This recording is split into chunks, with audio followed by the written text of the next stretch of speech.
A car at the bottom of a roadside cliff in Georgetown, Texas, engulfed in a ball of flames. A body found behind the wheel, charred beyond recognition. What led to this individual going over the edge? This is the case of Clay Daniels.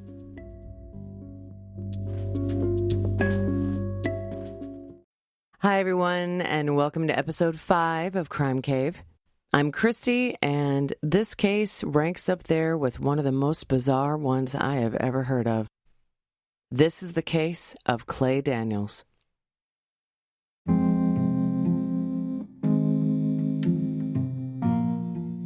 Clayton Wayne Daniels, 24, and Molly Daniels, 22, were a young married couple in Leander, Texas. They were raising 2 young children, their 1-year-old daughter and Molly's 4-year-old son, Caleb, from a previous relationship. Clay loved motorcycles, so much so that they named their little girl Harley. Clay was an unemployed auto mechanic, and the couple was living week to week on Molly's paycheck as an office receptionist. Their friends reported that he was the love of her life, and vice versa, that she felt comfortable around him and that he loved her for who she was. On the night of June 17th, 2004, Clay drove his Chevy Cavalier to his mother's house. But the following morning, on June 18th, Molly began to worry as she realized Clay had not come home. Around the same time, a 911 call came in reporting a car that had plunged down an embankment, ending up in a ravine in a ball of fire 20 minutes to the east in Georgetown, Texas. Once firefighters and medics responded, the charred body behind the wheel was unrecognizable. Its head, feet, and hands burned away. Although medical professionals were fortunately able to obtain a sample from a hip bone for DNA testing, it would take months to obtain the results. Meanwhile, personal effects such as a Harley-Davidson pin, remnants of a particular brand of sneakers, and a silver necklace were found within the wreckage, and led investigators to determine that the dead body was Clay Daniels. Clay's memorial service was held in his hometown of Burnet, Texas, where he grew up, with his favorite song, Lynyrd Skynyrd's Freebird, playing in the background. 100 mourners attended and signed the guest book. However, at this funeral, there wasn't the typical sharing of wonderful memories and painting the departed in a glowing light. In fact, quite the opposite. When Clay's best friend got up to speak, he admitted that Clay was an asshole. Other people within their circle concurred with the negative feedback. Molly's sister, Melissa, stated she didn't trust her brother-in-law, that he gave her the heebie-jeebies. He was further described as the troublesome type, lazy, a layabout, and a sex offender. In 1996, when Clay was 16 years old, he raped his 7-year-old cousin. The young girl came forward several years later, and Clay pleaded guilty to aggravated sexual assault of a child, and under a deferred adjudication deal, was ordered to serve 30 days in jail to start on June 21, 2004, and then 10 years probation. His name would also appear on the registered sex offenders list. Investigators at the accident scene had been suspicious from the start. Only 14 pounds of body mass was left in the vehicle, and there were no body fluids found in the car.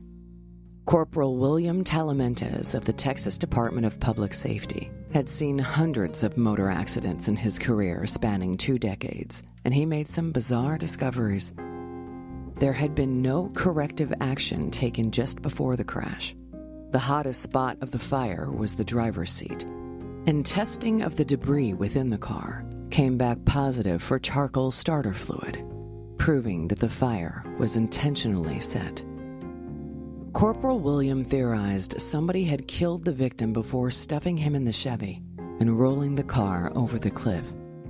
It didn't take long for the investigators to uncover exactly how many people harbored negative feelings toward Clayton. The father of the little girl he sexually assaulted 7 years prior had reportedly expressed wanting Clay to just go away. Also, Clay was due to report to jail 3 days after the accident. Did he kill himself? For Molly, things were looking up. Donations were flooding in for the grieving young widow. Her colleagues had joined forces to raise $1,000 to help her with bills. Molly's neighbor offered babysitting services for her 2 children at a discounted rate, and friends, family, and even strangers reportedly bent over backwards to help her. Molly also had a new guy in her life, a man by the name of Jake Gregg. It seemed Molly certainly had a type. Aside from the stark, jet black hair, her new beau looked exactly like Clay.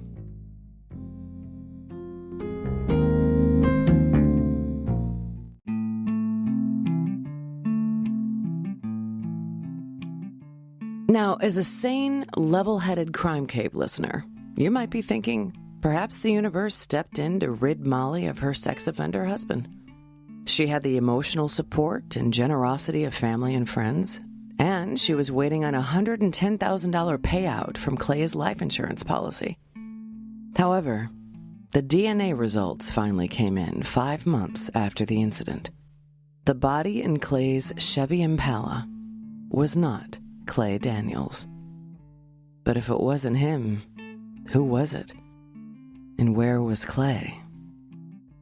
Police began surveilling Molly, and she seemed to have a fairly benign routine with nothing out of the ordinary, until a couple of weeks later, she was spotted with her new beau, Jake, at a Taco Bell.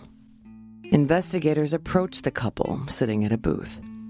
Upon request, the boyfriend presented a Texas driver's license under the name Jacob Alexander Craig, but under increased pressure, Jake, despite his brilliant disguise of coloring his hair, finally admitted to being Clay Daniels.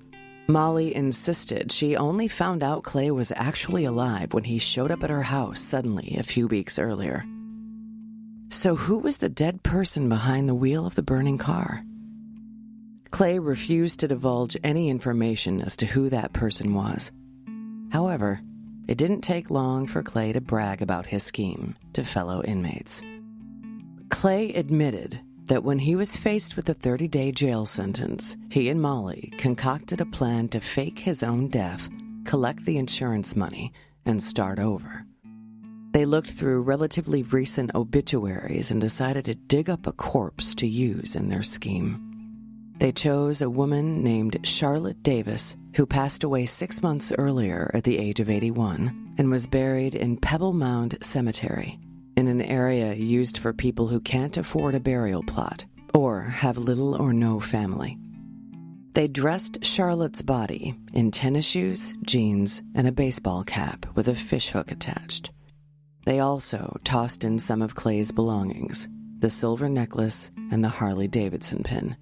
After adding accelerant, they pushed the car over the cliff. Molly eventually admitted knowing about Clay's scheme, but denied any involvement in the planning. As you may have already surmised at this point in the story, Molly and Clay aren't the 2 brightest bulbs in the box. She apparently didn't consider that her computer would be searched. What was found were inquiries on the following: how to burn a human body beyond recognition, how to deceive arson investigators, how to create a new identity, as well as a list of plastic surgeons in Mexico for Clay, and a tummy tuck thrown in for Molly. Faced with that evidence, Molly finally copped to helping plan the horrid chain of events. However, she insisted that the plan wasn't motivated by greed, but rather was a desperate attempt to keep her husband out of prison.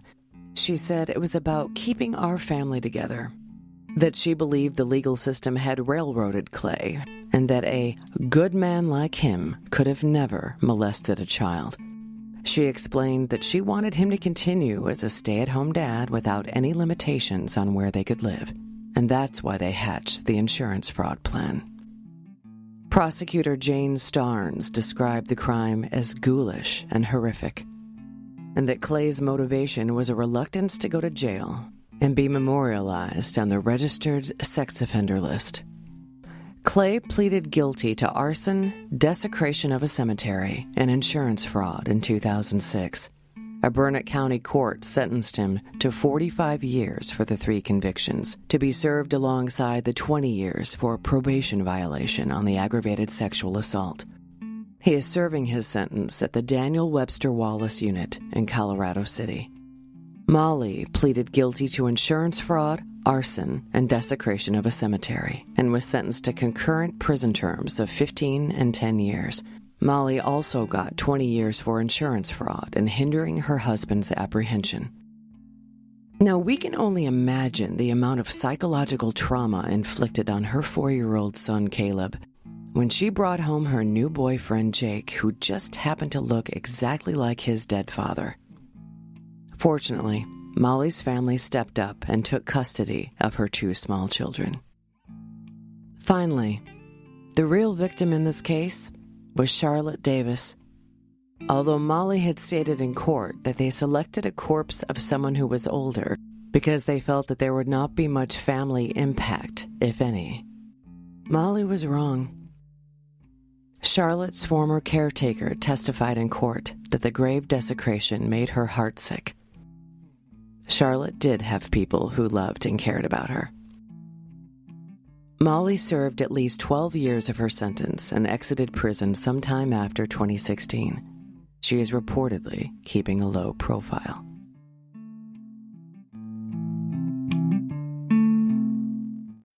Thanks for joining me.